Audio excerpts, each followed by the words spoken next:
Imagine कीजिए कि आप एक ग्रोसरी स्टोर के चेकआउट लाइन में खड़े हैं और आपके पास एक मैसिव कार्ट है जो 1 महीने के सामान से भरी हुई है। आपके पीछे एक कस्टमर खड़ा है जिसके हाथ में च्युइंग गम का सिर्फ एक सिंगल पैकेट है। कॉमन सेंस और बेसिक कर्टसी एक सिंपल सॉल्यूशन बताती है कि आप सिंगल आइटम वाले पर्सन को अपने से आगे जाने दें। वे पे करने में 10 सेकंड्स स्पेंड करते हैं और खुशी खुशी बाहर चले जाते हैं, जबकि आपका टोटल वेटिंग टाइम 1 मिनट के बहुत ही कम हिस्से से बढ़ता है जिसे इग्नोर किया जा सकता है। स्मॉलेस्ट टास्क को सबसे पहले सर्व करके लाइन में खड़े हर व्यक्ति का total combined waiting time dramatically कम हो जाता है। यह इन्ट्यूशन पर बेस्ड रियल वर्ल्ड कटसी ही shortest job first SJF scheduling और इसके preemptive twin shortest remaining time first SRTF के पीछे का एग्जैक्ट लॉजिक है। जबकि first come first served FCFS blindly jobs को उनके अराइवल के ऑर्डर में प्रोसेस करता है, जिससे अक्सर massive system traffic jam create हो जाते हैं। एसजेएफ एफिशिएंसी को मैक्सिमाइज करने के लिए शॉर्ट टास्क को प्रायोरिटी देकर इस डायनामिक को पूरी तरह से बदल देता है। इस सेक्शन में हम उन मैथमेटिकल प्रिंसिपल्स को एनालाइज करेंगे जो एसजेएफ को प्रोबेबली ऑप्टिमल बनाते हैं। Step by step Gantt charts के जरिए नॉन प्रीएम्प्टिव एसजेएफ को प्रीएम्प्टिव एसआरटीएफ से कंपेयर करेंगे। एक्सप्लोर करेंगे कैसे ऑपरेटिंग सिस्टम्स एक्सपोनेंशियल स्मूथिंग का यूज करके फ्यूचर सीपीयू बर्स्ट टाइम्स को प्रेडिक्ट करते हैं और उन क्रिटिकल ट्रेड ऑफ्स को अनकवर करेंगे जो इस एल्गोरिदम को ब्रिलियंट और डेंजरस दोनों बनाते हैं। Section break. Non preemptive shortest job first SJF. Shortest job first SJF algorithm एक स्ट्रेट फॉरवर्ड रूल के अंडर ऑपरेट करता है कि जब सीपीयू कोर फ्री होता है तो शेड्यूलर सभी रेडी प्रोसेसेज को इंस्पेक्ट करता है और उस प्रोसेस को सिलेक्ट करता है जिसका सीपीयू बर्स्ट टाइम सबसे शॉर्टेस्ट होता है। The optimality theorem of SJF. Scheduling theory में एसजेएफ एक स्पेशल स्टेटस होल्ड करता है कि यह मैथमेटिकली प्रोबेबल है कि एसजेएफ एक ही समय पर अराइव होने वाले स्टेशनरी प्रोसेसेज के किसी भी सेट के लिए absolute minimum average waiting time WT बार यील्ड करता है। यह समझने के लिए कि ऐसा क्यों है, इमेजिन कीजिए कि 3 processes T equal to 0 milliseconds पर अराइव हो रहे हैं जिनका बर्स्ट टाइम्स A, B और C है, जहां A is less than B है जो कि लेस देन C है। अगर हम उन्हें इंक्रीजिंग बर्स्ट लेंथ के ऑर्डर में एग्जीक्यूट करते हैं तो PA leads to PB leads to PC WT of P, A equals 0 W of PB, P equals A WT of PC equals A plus B। Total waiting time equal to 2A plus B। Notice कीजिए कि कैसे सबसे पहले execute होने वाले process A का burst time हर एक सब्सिक्वेंट प्रोसेस के वेटिंग टाइम में ऐड हो जाता है। शेड्यूल के फ्रंट में सबसे छोटी वैल्यू A को रखकर इसका कंट्रीब्यूशन बाकी बचे टास्क में मल्टीप्लाई हो जाता है, जिससे वेट टाइम्स का टोटल सम मिनिमम हो जाता है। अगर हम सबसे बड़े बर्स्ट C को पहले रखते तो टोटल वेटिंग टाइम बैलून होकर 2C प्लस भी हो जाता। Algorithm mechanics. Ready queue selection. Ready queue को हर प्रोसेस के अगले सीपीयू बर्स्ट की लेंथ के बेसिस पर सॉर्ट किया जाता है या डायनेमिकली एक मिन हीप की तरह इवैल्यूएट किया जाता है। Non pre-emptive execution. एक बार जब किसी प्रोसेस को सीपीयू एलोकेट हो जाता है तो यह तब तक कंप्लीट कंट्रोल बनाए रखता है जब तक कि यह वॉलंटरीली अपना बर्स्ट खत्म नहीं कर लेता या आईओ के लिए यील्ड नहीं कर देता। भले ही 100 मिलीसेकंड का टास्क एग्जीक्यूट होने के दौरान सिस्टम में एक छोटा सा 1 मिलीसेकंड बर्स्ट टाइम वाला बिल्कुल नया प्रोसेस आ जाए, फिर भी आने वाले प्रोसेस को क्यू में तब तक बैठना होगा जब तक कि करंट प्रोसेस अपना पूरा एग्जीक्यूशन रन कंप्लीट नहीं कर लेता। Section break. Preemptive SJF shortest remaining time first SRTF. जबकि non preemptive SJF running processes के फिनिश होने का वेट करता है, modern interactive systems immediate responsiveness की डिमांड करते हैं। ये नीड हमें एफ के प्रीएम्प्टिव वेरिएशन पर लाती है, जिसे officially shortest remaining time first SRTF के रूप में जाना जाता है। यह diagram shortest remaining time first CPU scheduling algorithm के डिसीजन मेकिंग प्रोसेस को दिखाता है जब कोई नया प्रोसेस आता है। यह इनकमिंग प्रोसेस के रिमेनिंग एग्जीक्यूशन टाइम को करेंटली रनिंग प्रोसेस के रिमेनिंग एग्जीक्यूशन टाइम से कंपेयर करता है। अगर नए प्रोसेस को कंप्लीट होने के लिए कम टाइम चाहिए तो सिस्टम एक्टिव प्रोसेस को प्रीएम्प्ट करता है, उसका स्टेट सेव करता है, उसे वापस रेडी क्यू में भेज देता है और नए प्रोसेस को प्रोसेसर असाइन करता है। नहीं तो करंट प्रोसेस रन होता रहता है और नए प्रोसेस को उसके रिमेनिंग टाइम के बेसिस पर क्यू में रख दिया जाता है। The preemption rule. SRTF में हर बार जब कोई नया प्रोसेस रेडी क्यू में एंटर करता है तो कर्नेल एक इवैल्यूएशन चेक ट्रिगर करता है। अगर पी इनकमिंग का BT रिमेनिंग पी रनिंग के BT रिमेनिंग से कम है, कर्नेल करेंटली रनिंग प्रोसेस को प्रीएम्प्ट करता है, जिससे उसका स्टेट रनिंग से वापस रेडी में चेंज हो जाता है। रनिंग प्रोसेस का कॉन्टेक्स्ट उसके PCB में सेव हो जाता है। शॉर्टर रिमेनिंग CPU डिमांड वाले न्यूली अराइव्ड प्रोसेस को तुरंत CPU कोर में डिस्पैच कर दिया जाता है। अगर इनकमिंग प्रोसेस का remaining burst time current process के रिमेनिंग टाइम के इक्वल टू या ग्रेटर देन है तो कोई प्रीएम्प्शन नहीं होता है और incoming process simply sorted ready queue में अपनी जगह ले लेता है। Section break side by side worked example non preemptive SJF versus preemptive SRTF। Non preemptive SJF और प्रीएम्प्टिव SRTF के बीच drastic real world performance difference देखने के लिए चलिए दोनों एल्गोरिथम्स का यूज करके एक आइडेंटिकल वर्कलोड सिनेरियो सॉल्व करते हैं। वर्कलोड डेटा सेट, मान लीजिए 4 प्रोसेसेस अलग अलग टाइम स्टैम्प्स पर अराइव हो रहे हैं जिनकी इनिशियल CPU बर्स्ट रिक्वायरमेंट्स इस प्रकार हैं। टेबल में 4 प्रोसेसेस के अराइवल टाइम्स और बर्स्ट टाइम्स की डिटेल्स दी गई हैं। प्रोसेस P1 0 मिलीसेकंड्स पर अराइव होता है और इसका बर्स्ट टाइम 8 मिलीसेकंड्स है। प्रोसेस P2 1 मिलीसेकंड पर अराइव होता है और इसका बर्स्ट टाइम 4 मिलीसेकंड्स है। प्रोसेस P3 2 मिलीसेकंड्स पर अराइव होता है और इसका बर्स्ट टाइम 2 मिलीसेकंड्स है। फाइनली प्रोसेस P4 3 मिलीसेकंड्स पर अराइव होता है और इसका बर्स्ट टाइम 1 मिलीसेकंड है। Section break part A non preemptive SJF execution. चलिए नॉन प्रीएम्प्टिव SJF एल्गोरिथम को स्टेप बाय स्टेप ट्रेस करते हैं। T इक्वल टू 0 मिलीसेकंड्स पर सिर्फ प्रोसेस P1 ही सिस्टम में आया है। CPU पूरी तरह से खाली है, इसलिए P1 को तुरंत चुन लिया जाता है। क्योंकि यह एल्गोरिथम नॉन प्रीएम्प्टिव है, P1 अपने पूरे 8 मिलीसेकंड्स के बर्स्ट के लिए CPU ले लेता है, जो T equal to 0 plus 8 equal to 8 milliseconds पर कंप्लीट होता है। P1 के एग्जीक्यूशन के दौरान T इक्वल टू 1 से T इक्वल टू 8 तक T इक्वल टू 1 मिलीसेकंड पर P2 आता है, जहां भी T इक्वल टू 4 मिलीसेकंड्स है। T इक्वल टू 2 मिलीसेकंड्स पर P3 आता है, जहां भी T इक्वल टू 2 मिलीसेकंड्स है। T इक्वल टू 3 मिलीसेकंड्स पर P4 आता है, जहां भी T इक्वल टू 1 मिलीसेकंड है। T इक्वल 8 मिलीसेकंड्स पर रेडी क्यू की स्थिति इस प्रकार है। P4 जिसके लिए भी T इक्वल टू 1 है, P3 जिसके लिए भी T इक्वल टू 2 है और P2 जिसके लिए भी इक्वल टू 4 है। T इक्वल टू 8 मिलीसेकंड्स पर P1 कंप्लीट होता है। CT equal to 8 milliseconds. Scheduler ready queue को चेक करता है और सबसे कम टोटल बर्स्ट वाले प्रोसेस को चुनता है, जो कि P4 है, जिसके लिए भी T इक्वल टू 1 मिलीसेकंड है। P4 बिना किसी रुकावट के T इक्वल टू 8 से T equal to 8 plus 1 equal to 9 milliseconds तक चलता है। T इक्वल टू 9 मिलीसेकंड्स पर P4 कंप्लीट होता है। CT equal to 9 milliseconds. बचा हुआ रेडी क्यू इस प्रकार है। P3 जिसके लिए भी T इक्वल टू 2 है और P2 जिसके लिए भी T इक्वल टू 4 है। शेड्यूलर P3 को चुनता है। P3 बिना किसी रुकावट के T इक्वल टू 9 से T equal to 9 plus 2 equal to 11 milliseconds तक चलता है।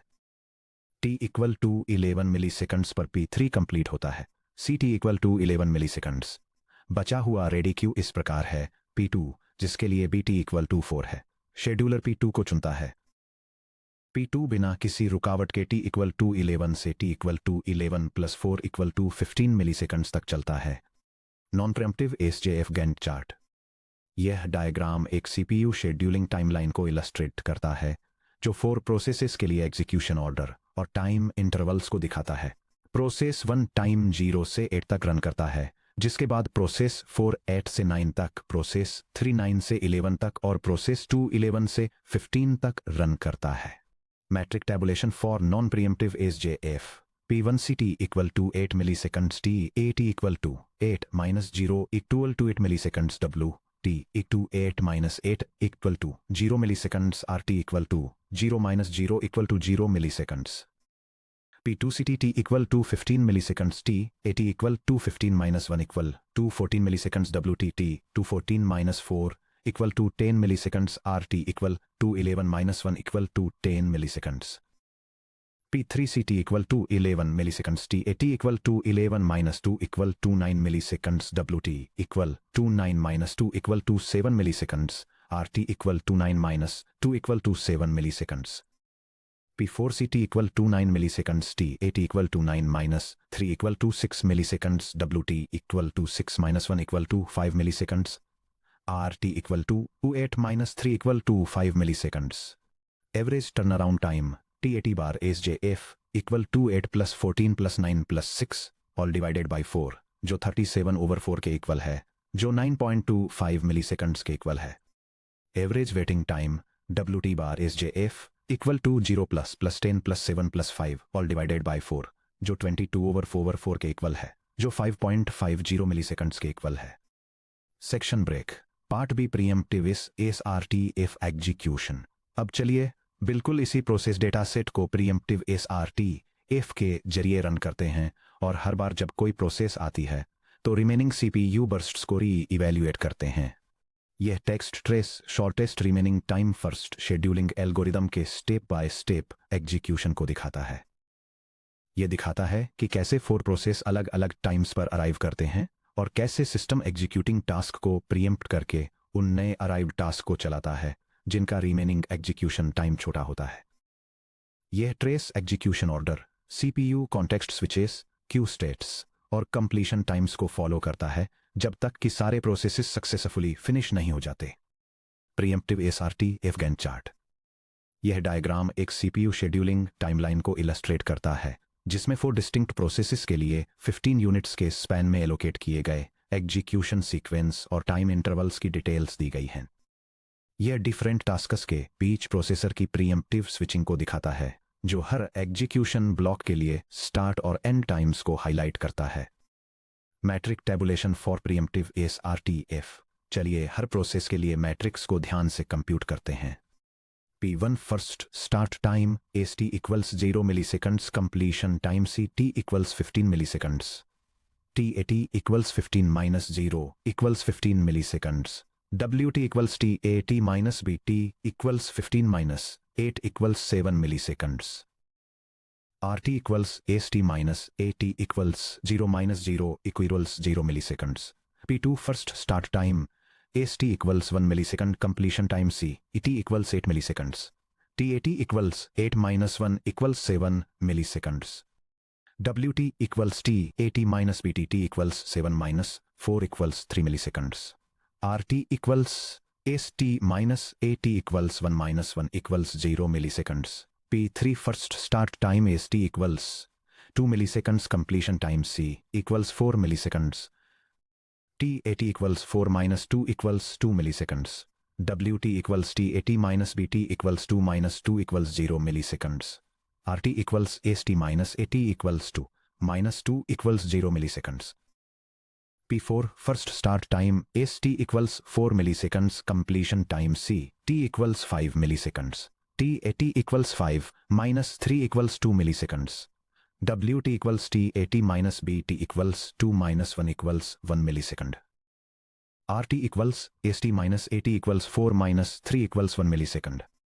Average turnaround time TAT bar SRTF equal to 15 plus 7 plus 2 plus 2 all divided by 4 जो 26/4 के इक्वल है, जो 6.50 मिलीसेकंड्स के इक्वल है. Average waiting time WT bar SRTF equal to 27 plus 3 plus 0 plus 1 all divided by 4 जो 11/4 के equal है, जो 2.75 मिलीसेकंड्स के इक्वल है. Section break. Quantitative comparison summary. चलिए रिजल्ट्स को अगल बगल रखकर देखते हैं कि एल्गोरिदम्स आपस में कैसे कंपेयर होते हैं.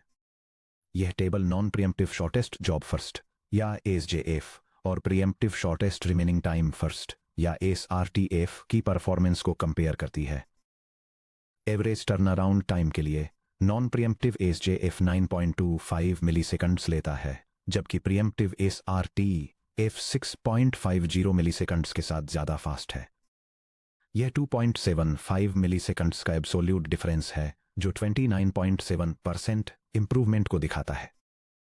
एवरेज वेटिंग टाइम के लिए नॉन प्रीएम्प्टिव SJF का एवरेज 5.50 मिलीसेकंड्स है, जबकि प्रीएम्प्टिव SRTF इसे कम करके 2.75 मिलीसेकंड्स कर देता है. यह भी 2.75 मिलीसेकंड्स फास्ट है, जिससे 50% का रिडक्शन होता है. की इनसाइट. प्रीएम्प्टिव SRTF ने सिस्टम के एवरेज वेटिंग टाइम को हाफ कर दिया. P1 को CPU से जल्दी हटाकर P2, P3 और P4 को एग्जीक्यूट करने से ऑपरेटिंग सिस्टम ने 3 शॉर्ट टास्क्स को जल्दी कंप्लीट होने दिया, जबकि हैवी प्रोसेस P1 की फिनिश लाइन को बहुत ही कम मार्जिन से डिले किया। Section break. The real world engineering catch, predicting the future. SJF और SRTF की मैथमेटिकल पावर को देखते हुए आप पूछ सकते हैं कि मॉडर्न ऑपरेटिंग सिस्टम्स SRTF को अपने डिफ़ॉल्ट CPU शेड्यूलर के रूप में क्यों यूज नहीं करते हैं। एक बड़ा प्रैक्टिकल ऑब्स्टेकल है। एक ऑपरेटिंग सिस्टम कर्नेल किसी प्रोसेस के रन होने से पहले उसके फ्यूचर CPU बर्स्ट के एग्जैक्ट ड्यूरेशन को नहीं जान सकता। यह diagram operating system resource management के फंडामेंटल चैलेंज को दिखाता है, जहां सेंट्रल कोऑर्डिनेटर एक एक्टिव टास्क के एग्जीक्यूशन ड्यूरेशन को एस्टिमेट करने की कोशिश करता है। यह हाईलाइट करता है कि कैसे runtime variables, external inputs, network delays और कंडीशनल प्रोग्राम लॉजिक इस बात को एक्यूरेटली फोरकास्ट करना इम्पॉसिबल बना देते हैं कि कोई सीक्वेंस प्रोसेसर को कितनी देर तक ऑक्यूपाई करके रखेगा।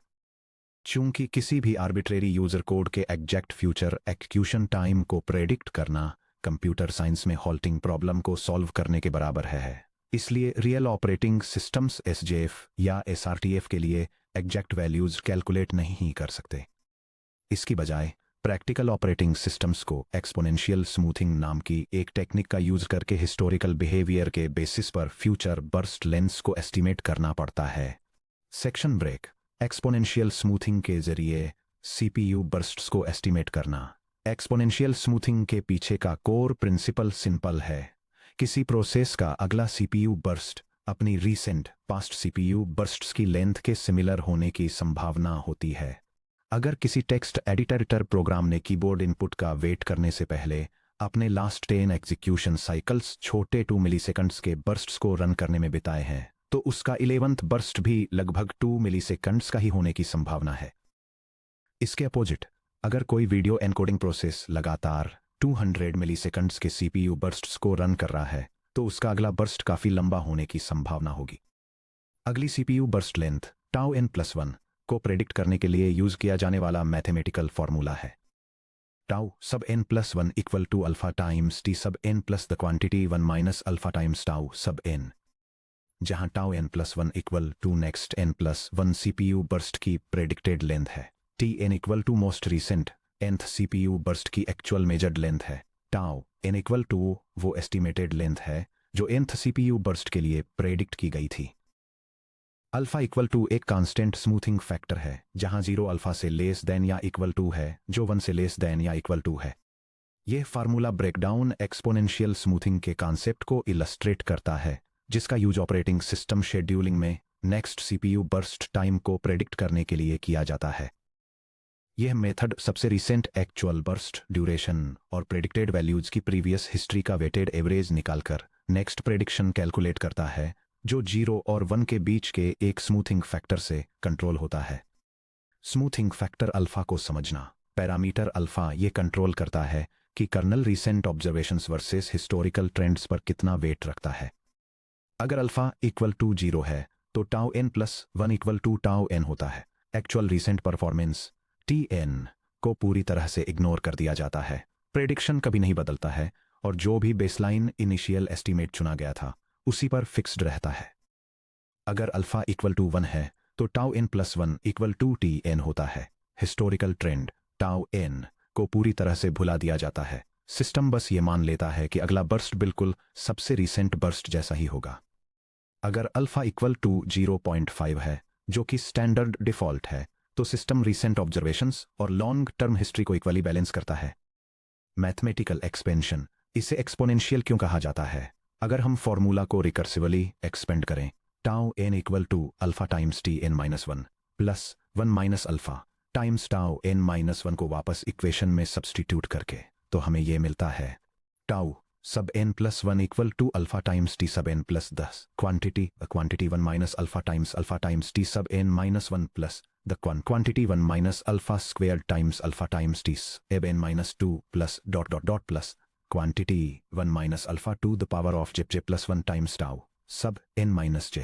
1 माइनस अल्फा टर्म्स पर एक्सपोनेंट्स पर ध्यान दीजिए, क्योंकि अल्फा एक फ्रैक्शन है। फॉर एग्जाम्पल 0.5 इसलिए 1 माइनस अल्फा की पावर बढ़ाने से पुराने हिस्टोरिकल टर्म्स एक्सपोनेंशियल तरीके से डिके होते हैं।